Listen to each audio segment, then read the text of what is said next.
Oi gente, tudo bem? Começando mais um Ferb Explica. Tá todo mundo me ouvindo direito? Pra quem não sabe como funciona, todo final de semana, no domingo, eu faço um post pra vocês deixarem as dúvidas. E aí vocês me enviam as dúvidas de vocês e toda segunda-feira, às 8h04, a gente se encontra aqui pra tirar as dúvidas que vocês me enviaram no final de semana. Pra turminha de sempre, comenta aí, manda um tchauzinho pra mim quem é que tá com a sua garrafa de água pra bater sua meta hídrica. Pra quem é novo por aqui, a gente sabe que a hidratação é muito importante e aí a gente tem um combinado que toda live da Fer, todo Fer me explica, a gente assiste junto com uma garrafa de água pra auxiliar a gente a bater a meta hídrica. Então, dá um tchauzinho pra mim, boa noite. Dá um tchauzinho pra mim quem é que tá aí com a sua garrafa de água pra bater a meta hídrica comigo hoje. Vamos lá.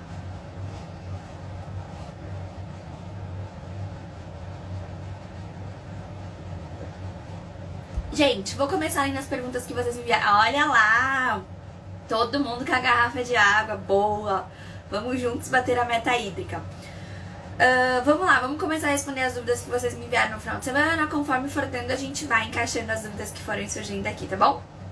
Então a Sara mandou assim pra mim, ó. Fer, boa noite. Percebi que um mês pra cá, tudo que eu como, até frutas, legumes, ficou arrotando. Não chega a ser um refluxo. Às vezes ataca dor de cabeça ou enxaqueca. Será que pode ser o estômago? Sara, com certeza. Isso já mostra o quê? Isso mostra que seu estômago não tá, seu intestino, de uma forma geral, ele não tá funcionando bem. E aí a gente precisa entender o que é isso, por que isso tá acontecendo, tá? É importante que você busque o acompanhamento de um nutricionista. Ele vai pedir uma série de exames pra examinar, boa Sara, e tentar entender o que é que tá acontecendo com o seu intestino. Não é normal você se sentir desconfortável comendo alimentos saudáveis, tá? O que acontece? Algumas pessoas podem apresentar, sim, algum nível de intolerância a alguns alimentos. A gente precisa entender que essas intolerâncias, elas podem surgir diante do consumo frequente e excessivo. Por exemplo, eu como tomate todos os dias. Olha, a Sara já foi. Conta aí pra gente então, Sara, o que rolou aí com a sua Nutri? O que vocês investigaram aí? Qual que é a suspeita dela em relação a isso? Mas, por exemplo, eu como tomate todos os dias. Todos os dias eu vou e como aquele mesmo alimento. O meu corpo pode passar a se tornar intolerante àquele alimento. Então a gente precisa sempre rotacionar os alimentos, isso é importante também. A gente tem que ver também como é que tá funcionando esse seu intestino na questão de evacuação. Você faz cocô todos os dias? Como que é a consistência desse cocô? Quanto de esforço você faz para fazer esse cocô?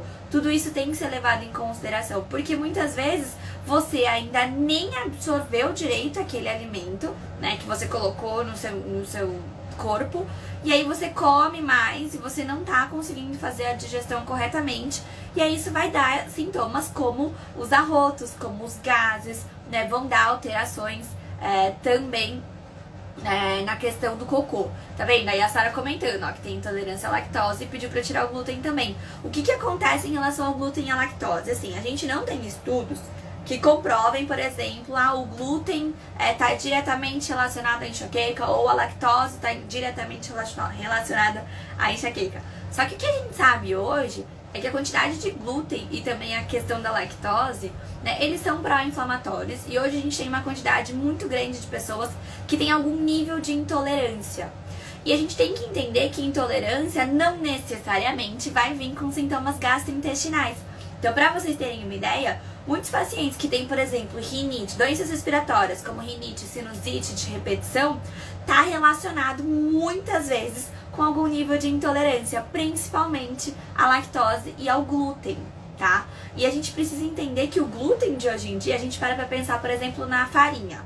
A nossa farinha branca de hoje em dia, comparada a 40 anos atrás, ela tem 400 vezes mais glúten. É por isso que antigamente a gente até fala, nossa, mas não tinha esse monte de doença antigamente. Porque não tinham tantos aditivos. O glúten, ele é um aditivo, ele é adicionado na farinha, porque ele vai melhorar a consistência, sabor, validade, duração, né, desse alimento. tá? Então a gente precisa entender que é por isso que muita gente acaba se tornando intolerante em algum nível e nem percebe. O mais clássico exemplo que eu gosto de dar é esse mesmo das doenças respiratórias. Rinite, sinusite de repetição, muitas vezes está ligado sim a uma intolerância em algum nível, né, de intolerância à questão da lactose e do glúten, tá bom? Então, ainda bem que você foi na Nutri, é mais ou menos por esse caminho, entender o que é que tá fazendo com que o seu intestino, né, não esteja funcionando adequadamente, você não esteja conseguindo fazer uma boa digestão.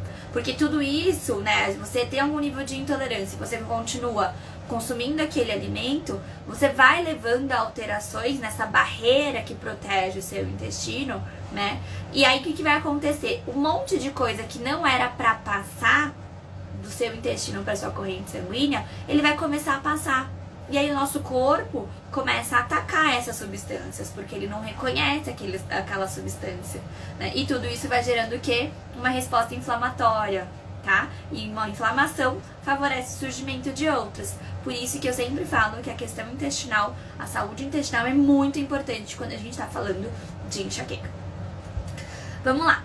A Dal mandou assim: Fê, consegui, não compro mais analgésicos, olha que arraso.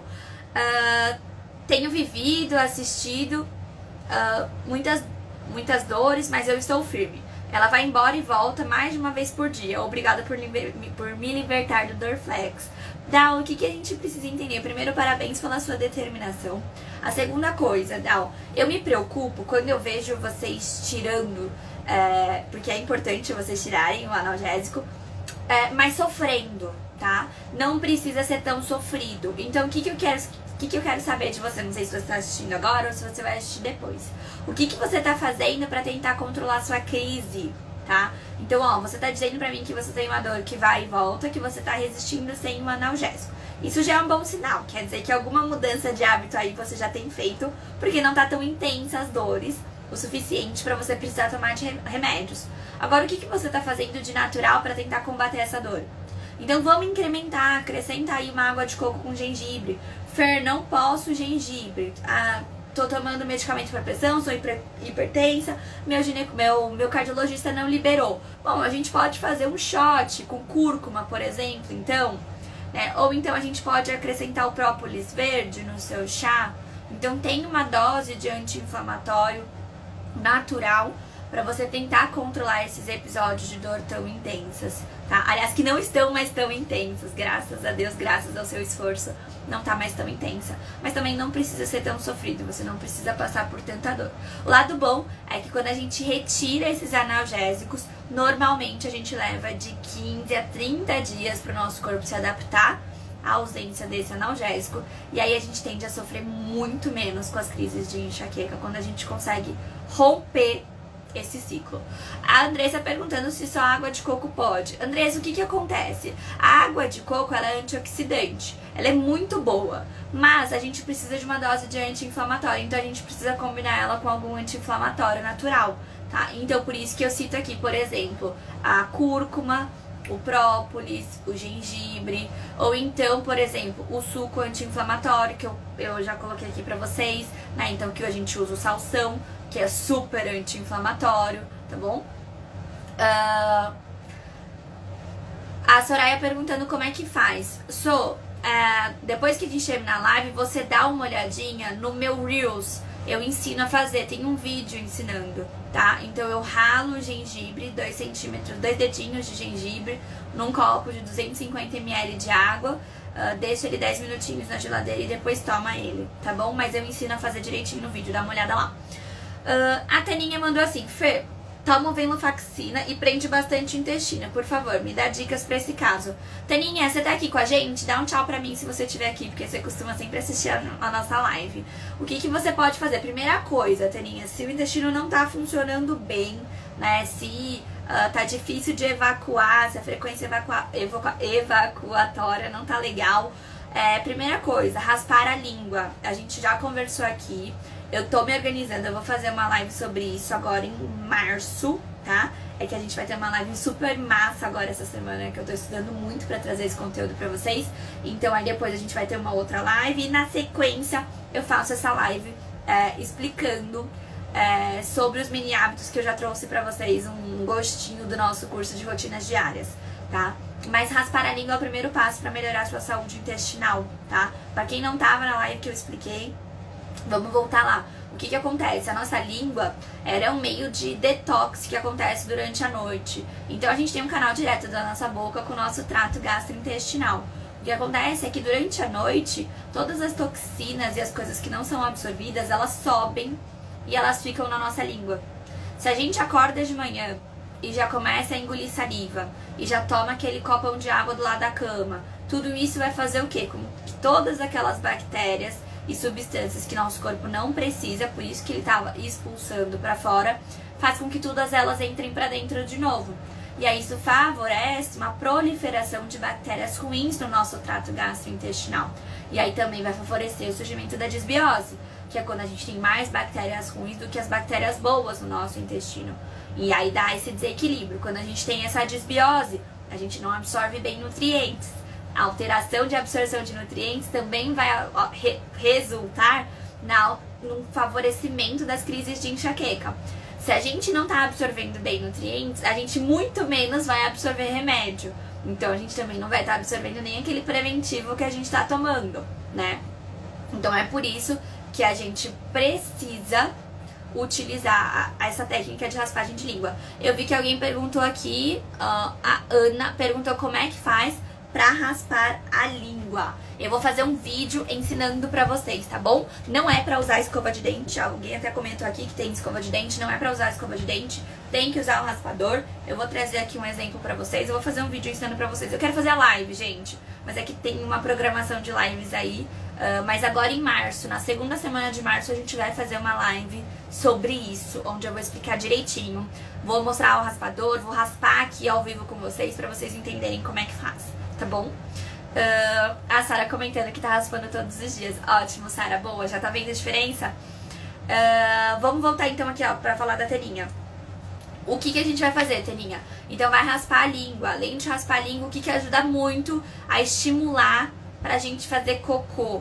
Principalmente, boa, Teninha, logo de manhã, tomar 500 ml de água em temperatura ambiente, tá? Então o que a gente vai fazer? Acordou, raspou a língua nos primeiros 3 minutinhos da manhã, lembra, não pode passar disso.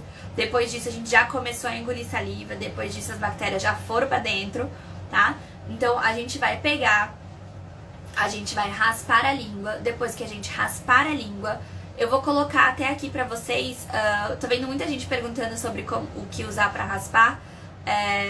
Eu vou postar isso pra vocês amanhã de manhã, depois da live. Eu me organizo direitinho, amanhã de manhã eu posto pra vocês mais sobre a raspagem, tá? Raspou a língua, o que você vai fazer? Você vai pegar um copo de água em temperatura morna ou em temperatura ambiente, um copão ou 2 copos de 250, vamos beber 500 ml de água logo de manhã. No começo pode ser estranho, quando você começar a fazer, você vai ver que não é lá essas coisas. Mas você se acostuma e você vai ver que é muito rápido. Você começa a fazer isso, nos 2, 3 primeiros dias o seu intestino já começa a funcionar melhor. Outra coisa que pode ajudar é ficar de cócoras. Sabe aquela posição de cócoras que nem antigamente as pessoas ficavam para fazer cocô?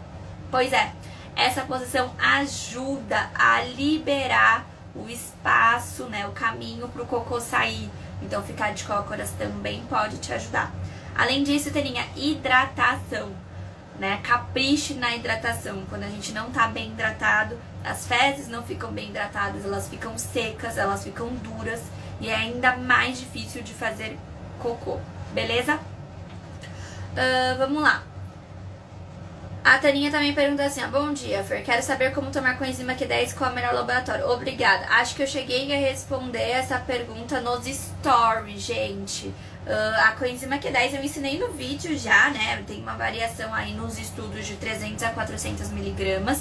Como que você vai tomar? Vai depender da dosagem que você vai comprar, tá? Eu até coloquei sim, agora que eu lembrei, eu respondi sim essa pergunta nos stories. Até coloquei algumas eu coloquei da Pura Vida, que é a mais conhecida, né, mas tem um custo mais alto. A gente encontra outras coenzimas Q10 de outros fabricantes, e aí vai depender de quantos miligramas. Por exemplo, se você vai tomar 300 miligramas E aí você compra a cápsula de 100. Então aí você vai tomar 3 vezes ao dia, sempre junto da refeição. Ou, por exemplo, não, eu quis comprar essa da Pura Vida. Da Pura Vida já vem 400 miligramas, então você vai tomar uma vez só. Então vai depender de quantos miligramas você vai comprar, tá? E vocês vão ver que vocês podem encontrar até miligramas bem baixinhas, tipo 35 miligramas, por exemplo, né? Por quê? Porque as pessoas que não sofrem com enxaqueca, esses estudos mostraram que elas não têm esses níveis baixos de coenzima Q10. Então, quando elas resolvem suplementar Q10, elas não precisam suplementar muito, porque elas não têm níveis cronicamente baixos, o que não acontece com a grande maioria dos pacientes com enxaqueca. Como acho que eu comentei no vídeo, 2/3 dos pacientes avaliados que sofriam com enxaqueca no estudo que eu trouxe pra vocês tinham deficiência de coenzima Q10, tá? Então isso é muita coisa, 2/3 é muita coisa. E por isso que a coenzima Q10 tem sido bastante indicada. Aqui no Brasil, ela não é tão indicada e a gente tem que levar em consideração muitas coisas, né? Por exemplo, a coenzima Q10 não é um remédio, né? A indústria farmacêutica em si não lucra muito em cima dessa suplementação de coenzima Q10, né? E foi justamente por entender a questão da coenzima Q10 em cima do CGRP, quem não tá entendendo nada do que eu tô falando, corre depois da live pra assistir o vídeo da coenzima que eu expliquei sobre o CGRP. Então a gente sabe que o CGRP tem uma relação muito importante no início das crises de enxaqueca, na deflagração dos estímulos dolorosos, tá? E o TNF-alfa, né, tem uma relação muito importante com o processo inflamatório envolvido na enxaqueca. A coenzima Q10 atua no CGRP e na TNF-alfa.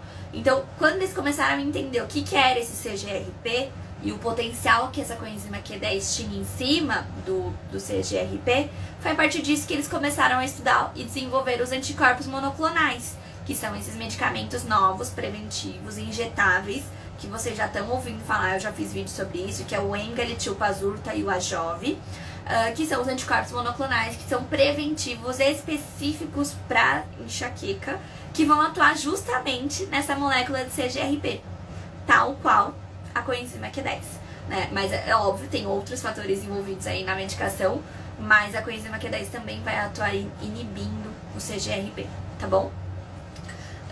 A Adriana mandou assim, deixa eu tomar uma aguinha. Como é que tá a aguinha de vocês aí? Vamos lá.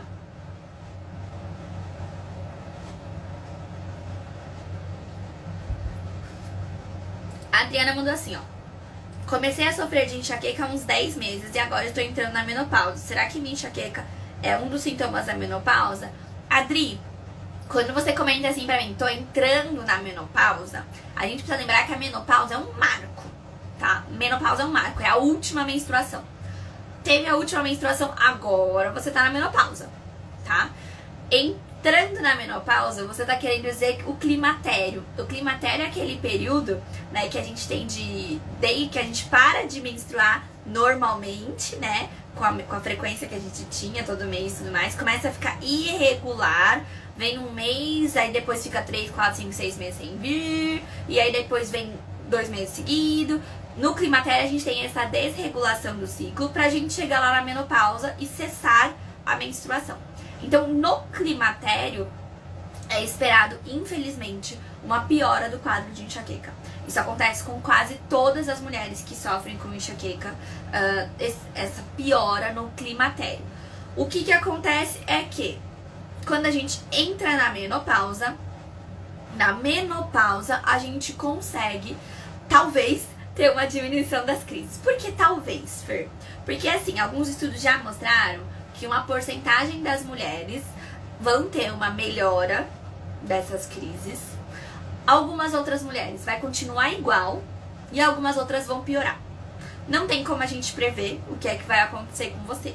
O que a gente pode fazer é se precaver e aproveitar justamente esse momento para começar a fazer as mudanças de hábito.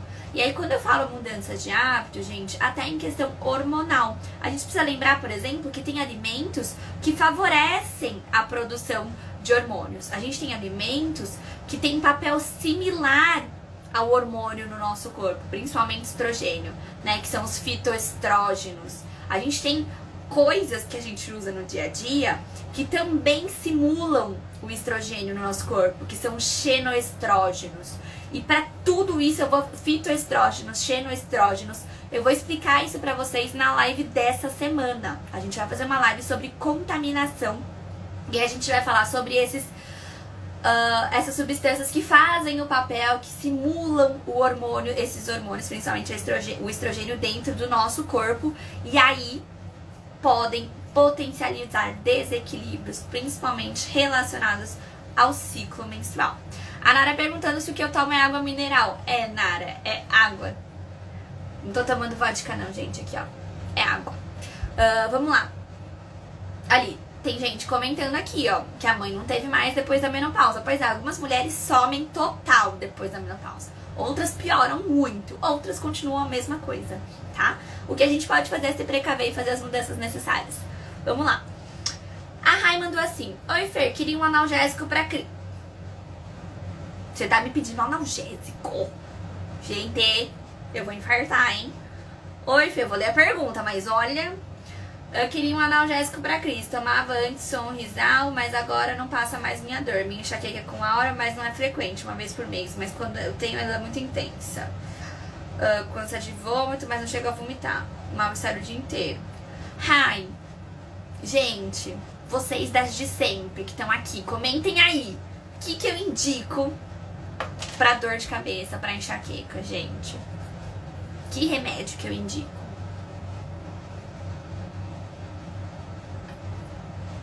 Nenhum, né?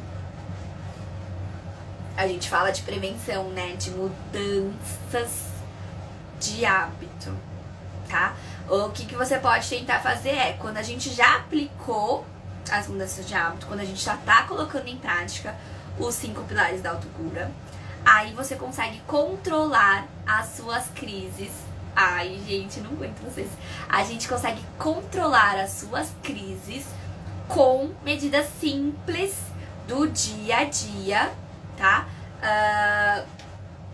Em relação a anti-inflamatórios naturais, em relação... ali a galera, todo mundo respondendo, mudanças de hábito, né?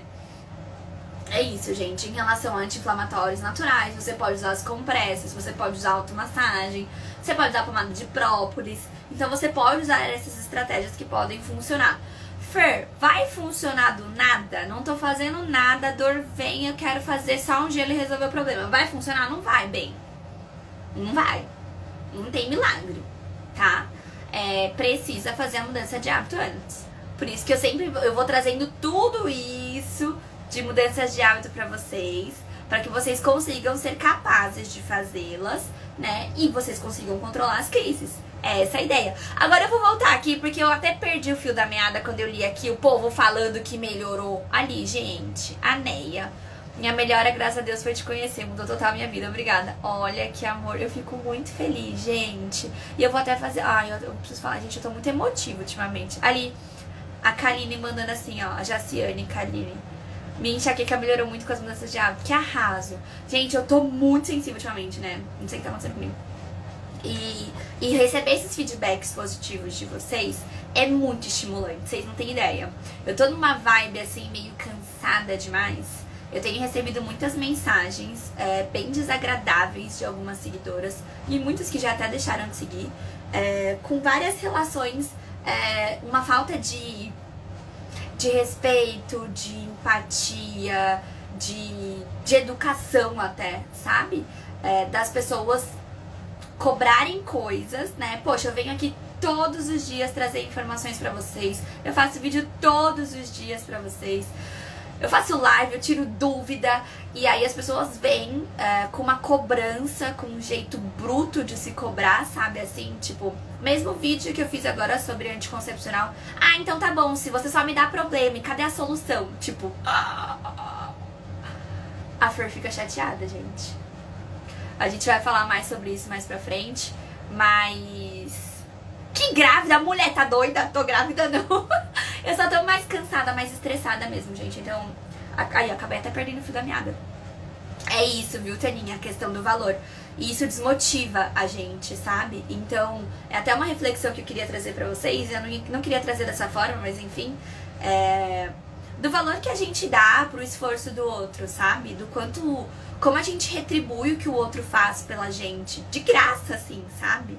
É um esforço, é uma dedicação, e aí a gente recebe algumas mensagens assim, nossa, você não me responde no direct, você não tá nem aí pros seus seguidores. Eu falei, cara, não, eu recebo 500 directs por dia. Eu falei, eu tento responder todo mundo, mas também tem uma ordem de quem chegou e tem as minhas pacientes, e tem os vídeos, e tem o curso, e tem a minha família, tem meu companheiro, tem minha filha, tem minha casa, tem minha saúde, tem o meu controle de crises. Então, é muito complicado quando a gente recebe uma cobrança desse nível, por uma falta de empatia. Mas enfim, eu preciso não absorver isso, mas tem dias... Normalmente eu levo numa boa, mas tem dias que é mais difícil. Então, é muito bom receber esse feedback positivo de vocês e esse carinho de vocês, só pra deixar registrado aqui. Vamos lá. A Sandrinha mandou assim, ó. Eu tomo gengibre todos os dias, com laranja e cenoura. Será que faz mal? Sandrinha, vamos lá. Para pra pensar. Você se sente mal tomando gengibre? Eu vou explicar o que é que dá pra fazer, o que a gente tem que observar se o gengibre vai estar fazendo mal pra gente. O único efeito colateral comum, assim, que vai aparecer é você apresentar, por exemplo, uma dor no estômago, tá? Então, se você apresenta uma dor no estômago quando você consome o gengibre, quer dizer que ou você é intolerante a esse gengibre, ou você consumiu gengibre demais. Se você consome uma vez no dia, por exemplo, esse gengibre com a cenoura e a laranja que você comentou aqui pra mim, e você não sente dor no estômago, acabou, eles não estão te fazendo mal. O mal que poderia te fazer seria a dor no estômago, tá? Agora, se você tá usando, você tá sentindo uma melhora nas suas crises, você tá sentindo uma melhora, até em questão, o gengibre é bom, gente, até na questão de dores no corpo, articulares, ele é um anti-inflamatório muito potente, tá? Então, se você tá utilizando todos os dias e você não se sente mal, eu não vejo por que você não utilizar. O que eu faço é rotacionar, mas por uma questão de paladar, sabe? De vontade de utilizar. Então, por exemplo, eu faço meu shot matinal. Tava fazendo só com gengibre. Meio que enjoei. Agora eu vou fazer com a cúrcuma. E aí, por aí sim, a gente vai rodiziando. Então, faz um dia gengibre, um dia faz cúrcuma, outro dia faz própolis e você vai rodiziando, tá bom? Fica mais gostoso. Olha, se pra você tanto faz, tá consumindo todo dia, não tem problema nenhum, tudo bem. Gente, obrigada pelo apoio. Eu tô lendo aqui as mensagens que vocês estão me enviando. Eu fico muito feliz de receber o apoio de vocês. Obrigada, precisava. A Nara perguntando onde encontra a pomada de própolis. Eu vou deixar... Eu tô devendo uns stories pra vocês de recomendação de coisas, né? Eu vou fazer um stories pra vocês marcando onde eu compro a minha pomada de própolis, tá bom? Que eu não sei o nome de cor agora. E aí eu marco pra vocês, tá? Pra vocês adquirirem. Dá pra fazer, alguém perguntou sobre óleo essencial. Dá pra fazer com óleo essencial também, tá? A massagem, por exemplo, né? Não precisa ser a pomada de própolis. Aí o que você pode fazer? Você pode pegar o óleo essencial, você pode utilizar ele junto com óleo de coco, por exemplo, e fazer a automassagem, tá? A Daisy comentando que o gengibre aumentou os fogachos dela. Olha, primeira vez que eu recebo esse relato. Não tinha esse relato de ninguém. Então, se aumentou seus fogachos, pronto, corta ele, tá? Você pode tentar utilizar o própolis ou então a cúrcuma. A cúrcuma é tão anti-inflamatória quanto o gengibre. Ela é muito boa.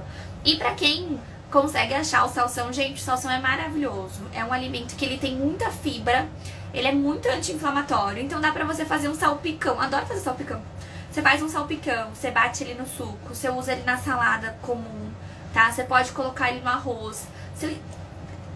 Usa a criatividade de vocês. O salsão pode usar aí a rodo, porque ele é excelente pra ajudar a gente como um anti-inflamatório natural, tá bom? Deixa eu só daqui. É isso, viu, a Silvana mandando aqui, ó. Só sabem ver defeitos nas coisas. É isso, nunca tá bom. E é uma cobrança que é muito difícil de lidar, viu, gente? Porque eu tô aqui porque eu quero ver vocês bem, né? E eu queria dar conta de todo mundo. Por isso que a gente fez o curso, né? O curso que vai chegar aí pra vocês é justamente porque eu não tô dando conta de uma agenda muito cheia, né? E eu podia estar ajudando mais gente, mas não tem mais espaço na agenda. E o curso é uma forma de eu vou estar lá em vídeo explicando pra vocês as coisas.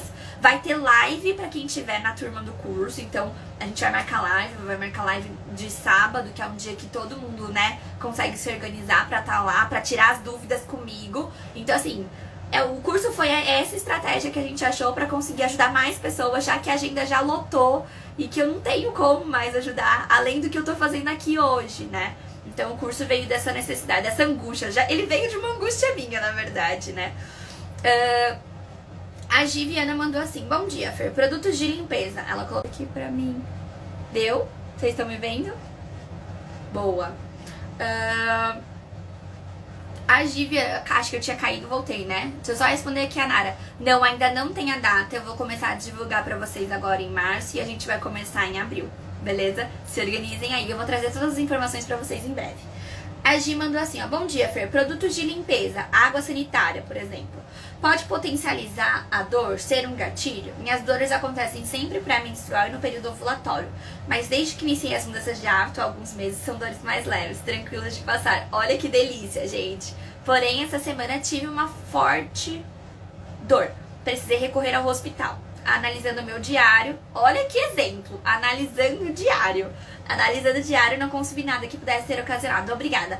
Gi, a água sanitária no sentido do forte cheiro, né? Um odor muito forte. Mas a gente precisa lembrar que no começo da crise de enxaqueca, a primeira fase da crise, que é o pródromo, a gente tem um aumento da sensibilidade ao odor. Mas pra gente estar com esse aumento da sensibilidade ao odor, na grande maioria das vezes, a gente já está entrando em crise. Então, esse aumento da sensibilidade ao odor, né, que pode ter acontecido justamente com essa água sanitária, é porque o seu corpo já estava entrando em crise. Então, o que a gente tem que levar em consideração? Eu vou listar aqui alguns fatores que são mega silenciosos, tá? E que deixam o nosso corpo, assim, pronto de bala pra crise. Daí, qualquer coisinha, pum, vira crise, tá? Então, o estresse, então, nível elevado de estresse, é uma daquelas coisas que não é porque você teve o estresse num dia que você já vai ter a dor. Em alguns casos, sim, tá? Pode ser gatilho. Mas além dele ser gatilho, ele pode ser um fator que deixa o ambiente favorável à crise, que é o que eu chamo de... Ele é o fator desequilíbrio, tá? Então, o estresse, a má qualidade do sono. Então, assim, você tá dormindo mal. Não necessariamente você vai acordar de manhã com dor. Mas esse dormir mal já favorece, seu corpo já tá no limiar pra crise, e aí qualquer coisa, pimba, vai virar uma crise de enxaqueca. Outra coisa, a hidratação. A gente esquece de tomar água, e não necessariamente a desidratação vai ser um gatilho, mas ela pode ser um desequilíbrio, tá? Então a gente tem que observar que sim, a água sanitária, os produtos de limpeza, esses fortes odores, eles podem ser gatilhos de crise, então eles podem fazer com que você tenha crise, mas o aumento da sensibilidade aos odores já é uma característica normalmente de fase inicial de crise de enxaqueca, tá? Então, a gente tem que observar o que aconteceu antes de você limpar a casa com essa água sanitária, tá? Se você estava dormindo bem, porque você falou que a comida estava ok, mas não é só comida. Se você estava dormindo bem, se você estava se hidratando bem, se o seu nível de estresse, o nível de ansiedade estavam sob controle, tá bom? A Dani perguntando se é normal sentir na gravidez. Dani, o que acontece? Na grande maioria das mulheres apresentam uma melhora a partir do segundo trimestre. Então, assim, passou os primeiros 3 meses, que é onde tem muita oscilação hormonal. Quando chega no segundo trimestre, os hormônios eles ficam mais estáveis. Nos primeiros 3 meses, ocorre muita alteração hormonal para fixar e para aquele óvulo, né, para aquele neném começar a se desenvolver e ficar lá. Por isso que a gente até fala que o risco maior de perder o neném é nos primeiros 3 meses, né? Porque pode ser que não fixe muito bem, e enfim, pode levar a um aborto espontâneo. Então a gente tem muita alteração hormonal no começo. Então é comum que a gente sinta uma piora no comecinho da gravidez. Mas é muito comum que depois do primeiro trimestre a gente comece a sentir uma melhora. Inclusive tem muitas mulheres que falam que o melhor período da vida em questão de crises de enxaqueca foi durante a gravidez, porque sumiu, tá? Carninha perguntando se vai ter só sobre enxaqueca menstrual. Vai ter também, tá? Mas primeiro a gente vai ter as rotinas diárias, tá? E depois a gente vai destrinchando especificamente, porque a enxaqueca menstrual, gente, é um caso à parte, é muita coisa. E por que eu tive que dividir? Porque se eu quisesse trazer tudo num curso só pra vocês iam fazer uma faculdade de enxaqueca, entendeu? Ia ter que ficar lá 1 ano estudando, vendo o vídeo da Fer, tá? Então, a gente vai destrinchando e aí vai ficando mais fácil pra vocês entenderem. Então, logo nesse primeiro curso de rotinas diárias, eu dou pra vocês os mini hábitos ao longo do dia todinho, que é importante vocês fazerem. E aí a gente vai ter lives pra gente ir tirando as dúvidas do que vocês não estão conseguindo colocar em prática. Qual é a dúvida, mesmo que seja uma dúvida que não tenha a ver com o curso, mas que tenha relação com enxaqueca, a gente vai tirar nessas lives. E vão ser lives exclusivas pra quem tá no curso. Então o curso ele vai ser uma turma, eu vou deixar aberto o carrinho pra vocês adquirirem e entrarem nessa turma. Fechou, acabou, não vai ter mais esse curso, né? Essa rotina diária. E aí eu vou me dedicar, eu vou fechar inclusive minha agenda particular, né? Então eu vou me dedicar exclusivamente ao pessoal do curso. Então vai ter live exclusiva pro pessoal do curso. Muitas lives que vocês estão perdendo, que o pessoal não tá compartilhando, não tá comentando, que eu tirei do Instagram, vai estar disponível pro pessoal do curso. Então tem muito conteúdo, vai ter e-book pro pessoal do curso. Então tem muita coisa pra galera do curso. E a gente vai ter mais pra frente também, só sobre enxaqueca menstrual, tá bom? A Vivi perguntou assim, ó: Fer, o que você acha de suplementar magnésio? Eu já fiz vídeo sobre isso, talvez ele tenha ficado um pouco mais pra baixo. Eu tô devendo um vídeo novo pra vocês sobre isso. Vou fazer, tá na minha lista, tá? O que acontece? Quando a gente fala lá, inclusive da coenzima Q10 também, né? Que alguns estudos mostraram a deficiência de algumas vitaminas, né? Níveis baixos de algumas vitaminas e minerais no corpo de quem sofre com enxaqueca. A gente encontra principalmente o quê? Eu respondi isso até nos stories. A gente encontra níveis baixos, principalmente de riboflavina, que é a vitamina B2, de magnésio, coenzima Q10. São as principais, tá? Então, quando a gente pensa em magnésio, a gente já sabe que muitos pacientes têm respondido bem à suplementação de magnésio. Então, em alguns casos, existem até alguns neurologistas que indicam livremente essa questão do magnésio, mesmo sem fazer exame. Por quê, gente? Porque a gente tem uma pequena parte do magnésio só no sangue. O resto, ele tá no nosso músculo, ele tá no nosso osso. Então a gente, quando faz o exame de sangue que vem o nível de magnésio, ele tem uma porcentagem, se eu não me engano, é só 5% do magnésio tá no nosso sangue, tá? Por isso que a gente não perde o exame de sangue pra ver dosagem de magnésio, tá? A suplementação acontece sem o exame de sangue, de uma forma geral. E aí, a gente tem diversos tipos de magnésio. Eu vou falar sobre os tipos de magnésio porque alguém perguntou aqui logo depois, ó. A Silvia perguntou logo depois. Gostaria de saber sobre o uso do magnésio como prevenção para as crises de enxaqueca. O que acontece? A gente tem alguns tipos diferentes de magnésio. Não tem contraindicação. Tem sim. Quer ver, ó? Deixa eu pegar. Ó, o magnésio PA, eu tenho aqui na minha listinha, ó. O magnésio PA, que é o mais comum de se encontrar, que é aquele puro para análise. É o magnésio puro, né? Ele é contraindicado para pacientes com insuficiência renal severa e disfunção digestiva grave. Eu vou fazer um vídeo trazendo essas contraindicações, tá bom? Mas vamos falar dos tipos. Então, por exemplo, quem quer uma melhora mais da imunidade, além da questão de suplementar o magnésio para tentar melhorar as crises de enxaqueca, a gente pode usar esse magnésio PA, por exemplo, ele é bom para a imunidade. Quem quer utilizar, por exemplo, para que vai utilizar o magnésio quelato? O quelato, por exemplo, é mais para déficits nutricionais. Você não come alimentos fontes de magnésio, você pode utilizar esse quelato.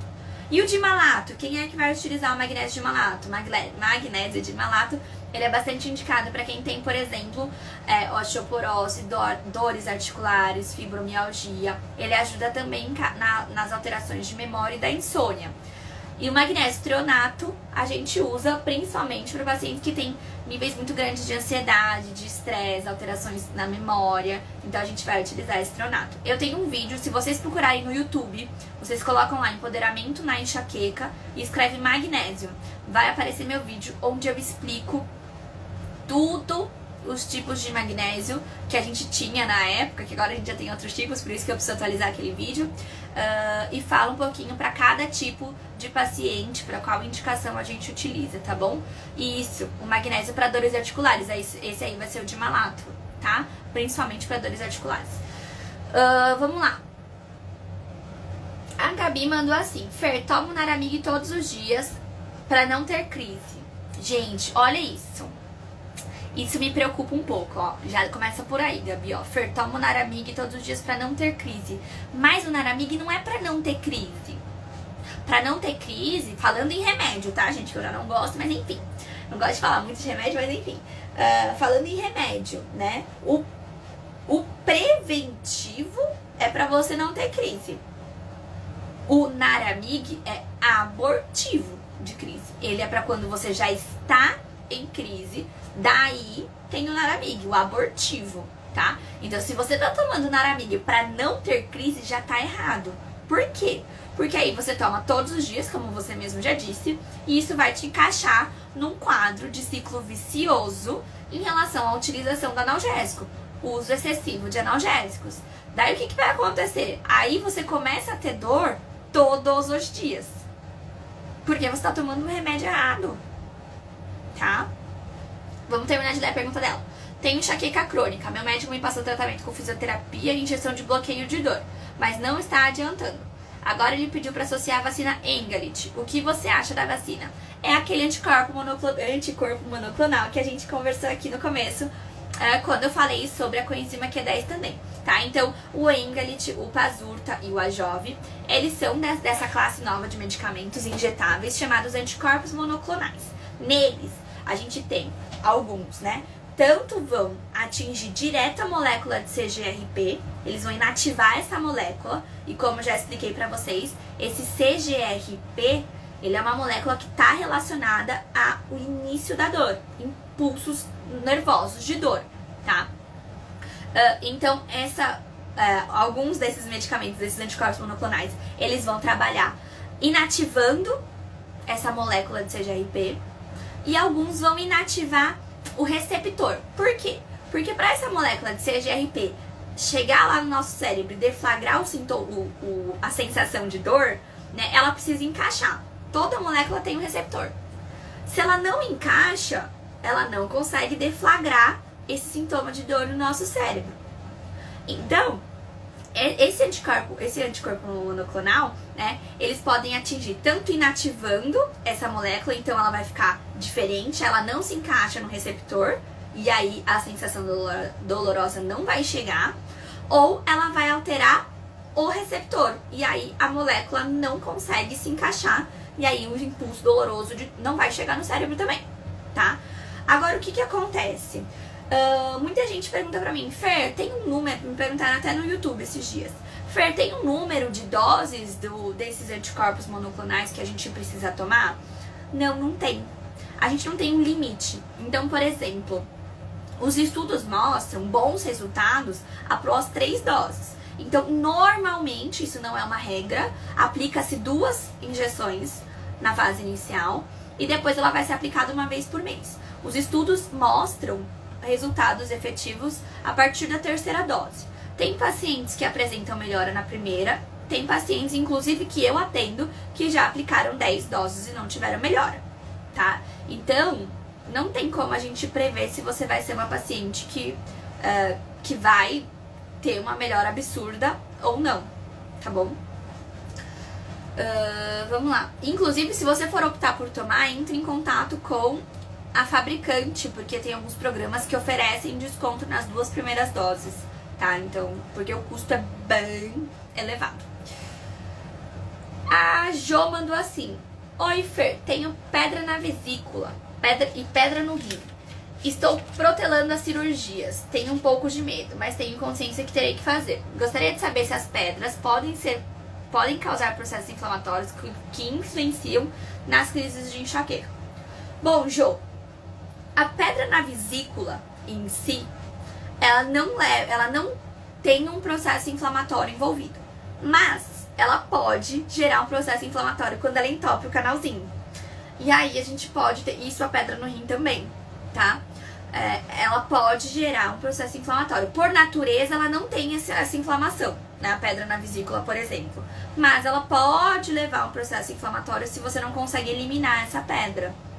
E aí ela pode, quando ela fica lá por muito tempo, ela pode, né, gerar um processo inflamatório. No caso da pedra na vesícula, que a gente vai chamar de colicistite. E aí é uma inflamação. E aí uma inflamação favorece o surgimento de outras, tá? Então, havendo a inflamação, e existem sintomas de inflamação, né? Então, por exemplo, tem gente que tem a pedra na vesícula, na verdade, a grande maioria das pessoas que tem, e não tem sintoma nenhum, tá? Agora, quando você já tem sintoma, já é um sinal de alerta. Aí a gente já tem que ficar de olho, tá? Vamos lá. A Bia mandou assim, ó, anticoncepcional pode causar enxaqueca? Bia, eu expliquei um pouquinho sobre isso no vídeo, mas acho que foi no vídeo de domingo, não sei se você ainda não tinha visto, acho que você mandou a pergunta antes. Então vamos explicar um pouquinho sobre a questão do anticoncepcional tão polêmica, que me mandaram um monte de direct em relação a isso. O que acontece, gente? A gente tem duas fases, né? Vamos dividir em três, porque a gente tem a menstruação.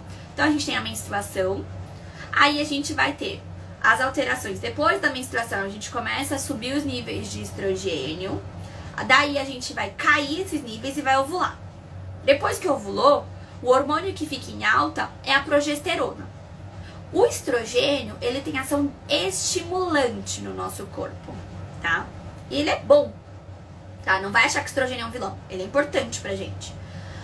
A progesterona tem um efeito calmante. Quando a gente toma o anticoncepcional, a gente não ovula, certo? A gente não ovula. Se a gente não ovula, a gente não tem esse marco da ovulação para começar a produção de progesterona.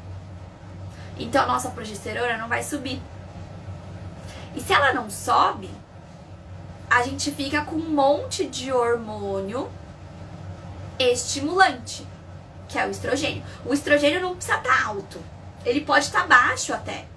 Mas se não tem a progesterona para balancear, vai estar em desequilíbrio. A gangorra hormonal não se equilibra. E aí esse desequilíbrio hormonal favorece o quê? Favorece o surgimento de crises, tá? E aí tem gente que mandou pra mim, Fer, mas eu tomo anticoncepcional e minha enxaqueca melhorou. Você é a exceção. Você não é a regra. Porque a grande maioria das pacientes pioram. E na verdade elas nem percebem que pioram. Por quê? Porque começou a tomar anticoncepcional desde nova. Começou a menstruar, começou já a tomar anticoncepcional. Pra regular o fluxo menstrual, pra diminuir espinha, pra diminuir cólica, pra diminuir dias de menstruação. Enfim, eu tenho certeza que você nem lembra direito como que você começou a tomar anticoncepcional. Só que a sociedade traz isso pra gente. A gente esconde a menstruação. É ruim menstruar. Menstruar é ruim. Vamos calar esse sintoma do nosso corpo. Aí quando a gente quer engravidar, a gente fala, não, agora? Então a gente precisa começar a escutar o nosso corpo. E aí como você toma anticoncepcional desde nova, você nem tá ligada que esse anticoncepcional pode estar piorando sua enxaqueca. Você só vai perceber quando você parar. Daí vem a questão, Fer, mas eu tenho medo de parar. Por quê? Ah, porque eu posso engravidar. Meu amor, vou contar pra você. Com anticoncepcional também dá pra engravidar. Inclusive, o anjo da minha vida veio mesmo eu tomando anticoncepcional. Acontece. A camisinha também pode falhar. O DIU, vocês não viram um monte de foto aí, dessas fotos aí na internet, que sai a criança e sai o DIU junto? Também dá pra ter filho com DIU. Dá pra falhar.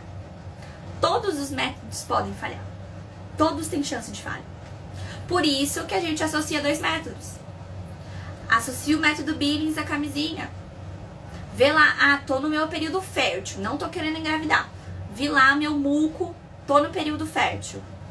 Bom, conversa com o mozão. Mozão, ó. Melhor a gente não fazer nesses próximos 4, 5 dias, tudo bem?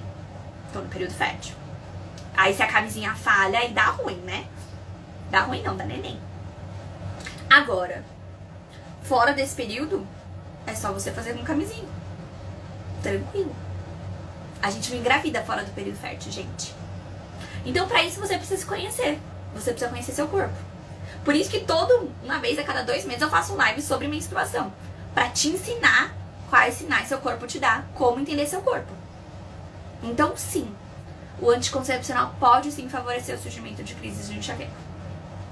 E não adianta vocês reclamarem comigo, eu não tenho culpa disso, gente. Eu tô trazendo o que a ciência mostra, tá? A Aline mandou assim, ó. Em 20 dias já tive 3 crises de enxaqueca. Eu tomo Cefalime. Queria um remédio. Ela quer um remédio, gente. Queria um remédio mais forte pra aliviar. Aqui na minha cidade só tem neurologista particular e eu tô sem grana. Eu conto ou vocês contam? Vocês contam, né? O que você tem que fazer, Aline? Mudança de hábito, bebê. Não tem jeito. E ó, dá uma segurada que no meu curso eu vou ensinar tudo que você precisa fazer. Fica de olho. Vai vir novidade por aí.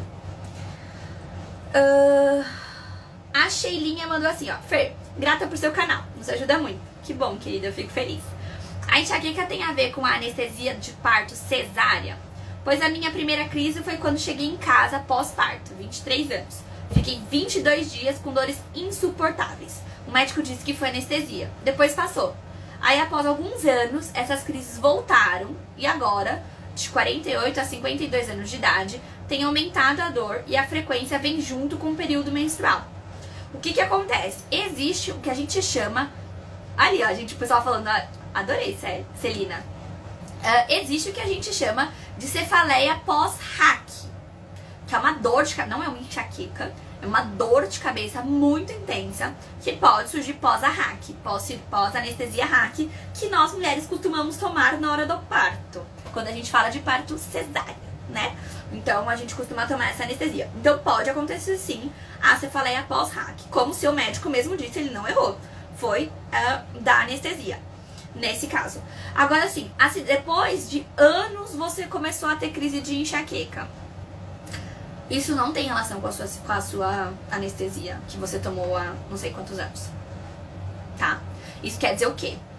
Que algo está em desequilíbrio, que algo está desregulado. Normalmente, nos casos das mamães, eu sempre brinco assim, as mães falam assim, depois que eu tive neném, comecei a ter muita crise. Mas é lógico, mulher, você não dorme direito, você acorda a cada 3 horas pra amamentar.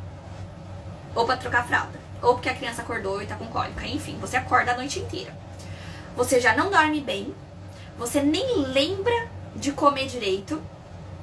Quando come, muitas vezes você tá tão agoniada, tão cansada, que você come qualquer coisa prática. Então você vai comer o pão, vai comer o bolo, você quer comer doce, porque você quer se sentir melhor. Você se olha no espelho e você fala, Senhor, eu tô bagaço. A autoestima lá embaixo, que tá com as olheiras até aqui, né? Então aí você vai comer doce, porque doce faz você se sentir melhor. E aí tudo isso vai desequilibrando. Então por isso que muito normalmente, depois, quando o neném nasce, a gente costuma ter crises de enxaqueca. Por conta disso. Por uma alteração no estilo de vida, que é temporária. Tá? E mais pra frente eu também vou ensinar como a gente consegue melhorar isso pras mamães. Né? Como melhorar a qualidade do sono das mamães, por exemplo, tá? A gente vai falar sobre isso mais pra frente. Então a gente tem que enxergar o que é que tá em desequilíbrio, Sheilinha. A primeira coisa, faz o diário da enxaqueca.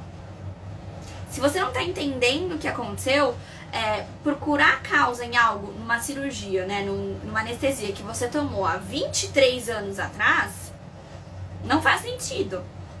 O que tá fazendo sua crise de enxaqueca estar atacando tão frequentemente, com tanta intensidade, é o agora. Daí você fala pra mim, tô com 52 anos, tem aumentado a dor e vem junto com o período menstrual. Peraí, se não vinha antes, se antes não vinha com o período menstrual e agora vem, quer dizer que algo mudou. Por quê? A gente sempre comenta aqui que dificilmente um único fator isolado te leva a uma forte crise de enxaqueca.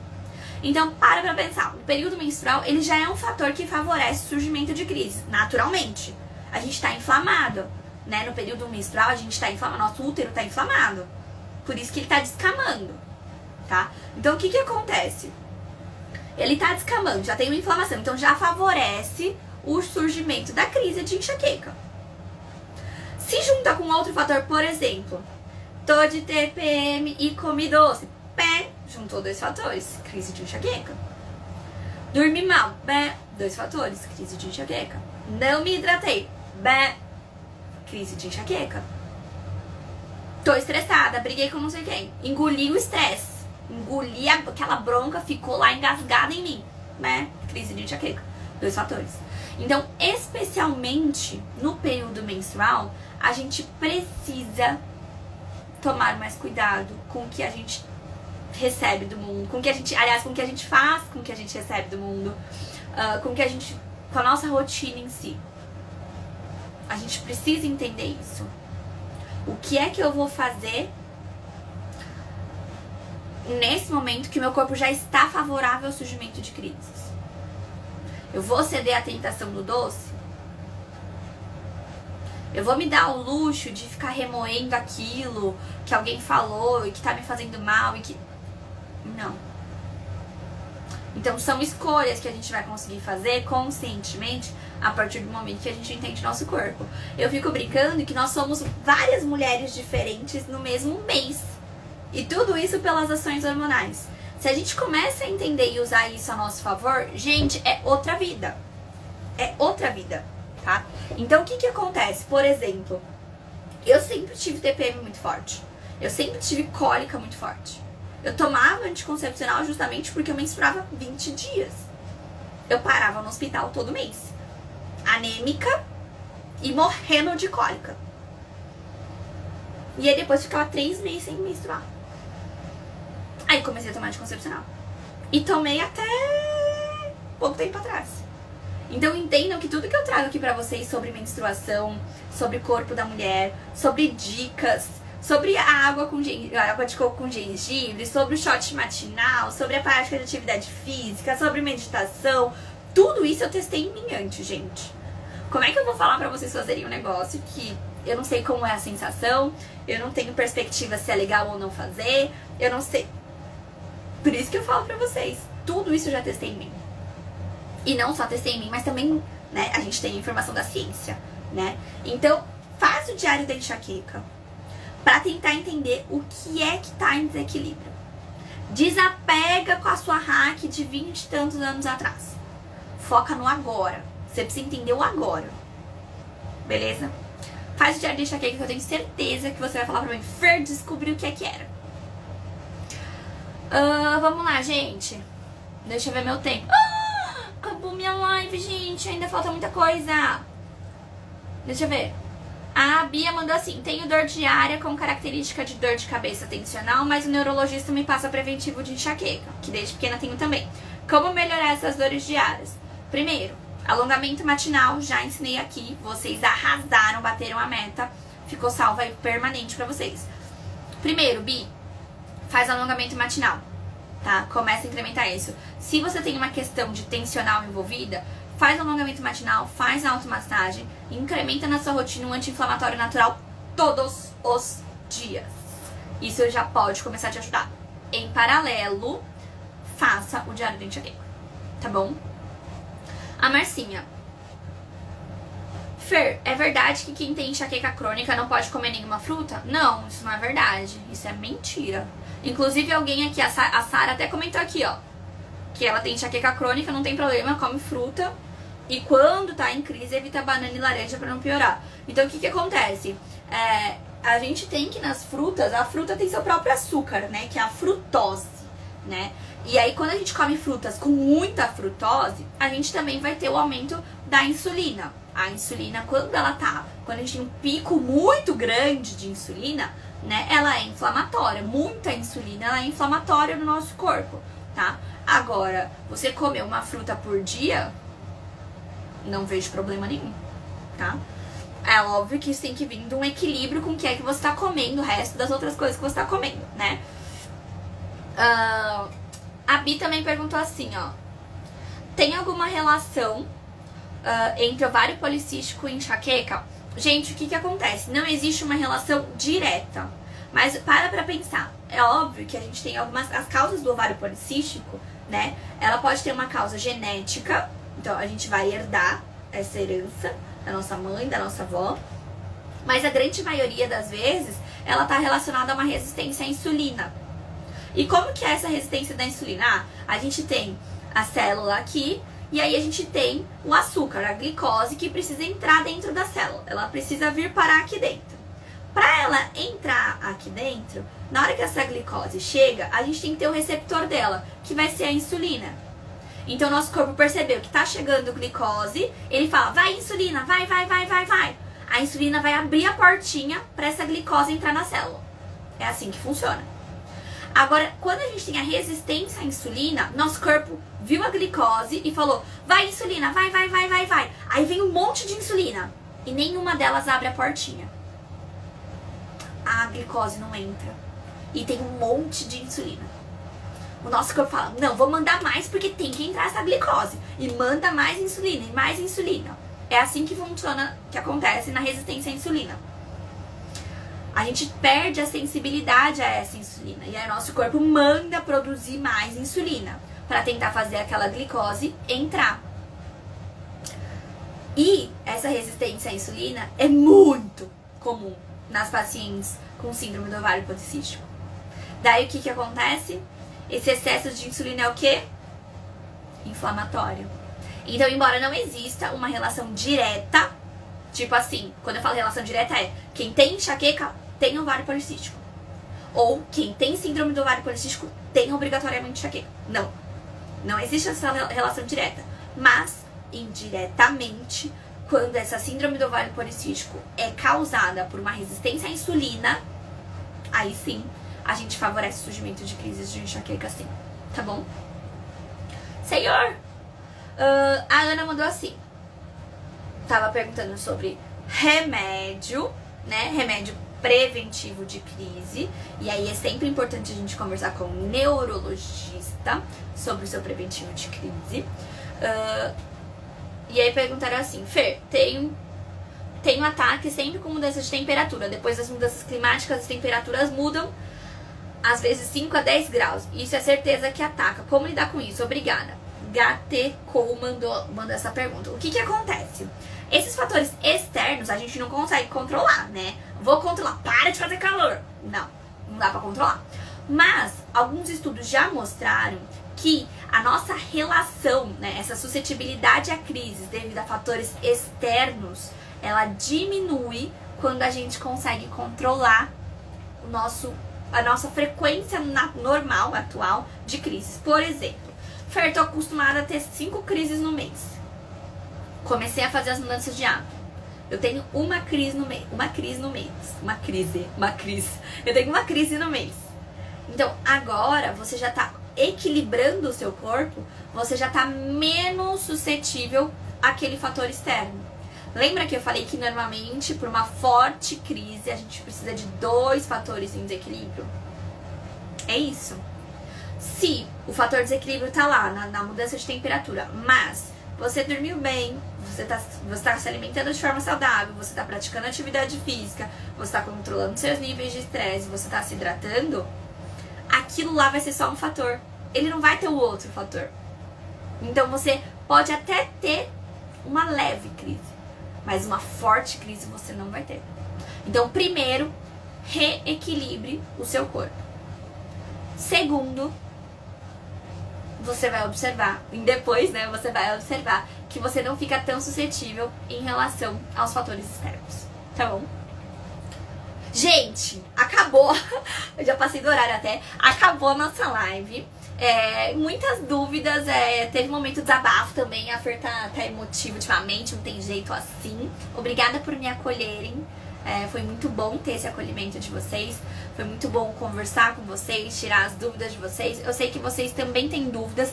A Claudinha tá perguntando do shampoo. Claudinha, vamos falar sobre isso na quinta-feira, gente. Quinta-feira a gente vai falar sobre intoxicação. Eu vou fazer umas enquetes, amanhã é terça, eu vou fazer umas enquetes na quarta-feira pra vocês irem respondendo. Fiquem de olho aqui no perfil, pra vocês já terem uma ideia se vocês têm ou não chances de estarem com algum nível de intoxicação. Então a gente vai falar da água, a gente vai falar da garrafa de plástico, a gente vai falar do óleo de cozinha, a gente vai falar do shampoo, do produto de limpeza, da maquiagem, a gente vai falar tudo isso na quinta-feira. Eu vou explicar pra vocês os cuidados que a gente tem que ter, quanto que eles podem impactar, e no final da live além de uma surpresa maravilhosa que eu consegui pra vocês, eu vou postar depois stories de marcas e produtos que são interessantes da gente utilizar, porque não tem nada disso que pode prejudicar o nosso organismo. Espero que vocês tenham gostado da live. Eu espero vocês na quinta-feira, uma live preciosíssima que eu tô preparando. Tô estudando muito pra trazer essa live pra vocês. E a gente se encontra então na quinta-feira. As dúvidas que ficaram, que vocês mandaram aqui no ao vivo, que não foram respondidas, dá uma guardadinha, mandem ela pra mim no final de semana, na caixinha de perguntas ou no post do Fer Me Explica, que aí a gente se encontra na outra segunda, às 8h04, no Fer Me Explica, para tirar as dúvidas de vocês. Gente, um beijo muito grande, obrigada pela parceria de sempre. Até mais!